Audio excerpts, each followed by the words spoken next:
Yeah, you might be right, might be dead right. But there's things we talk about among family and behind closed doors that we don't have to do in public. Paul, 2 Timothy 4. Timothy wasn't his natural son, 30 years his senior, Paul was. But Paul loved Timothy like a son, knew his family, knew his mother, his grandmother. Read it for yourself. Paul was in prison and his time was drawing short. And he wrote the first Timothy. It's kind of a guideline to ministry. Timothy was his protege.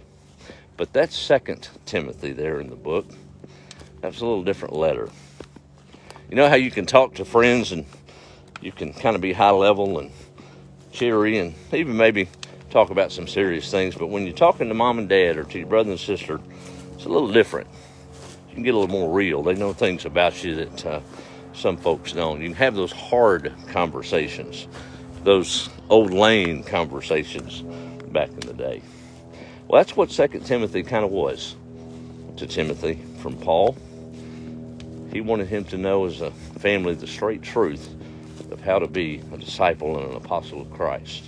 He exhorts him to remain steadfast in the faith, to not get rattled, to stand by his truths. I don't think he'd let Timothy have a Facebook these days. If he did, it wouldn't look like most of ours, would it? I use Facebook as an example because it's something we know and understand, or it's familiar to us, but it's our daily life.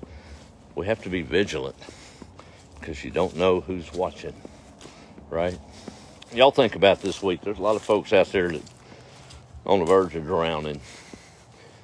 If you're out there in the middle of the lake or the sea and your little old raft's got a hole in it and you got just enough energy to swim 50 yards and you look over to your left and there's a nice little pontoon boat with people happy and smiling and looks like safety. You got that choice, and you look to your right and there's another raft old boy's struggling on. It's like he's about to go down.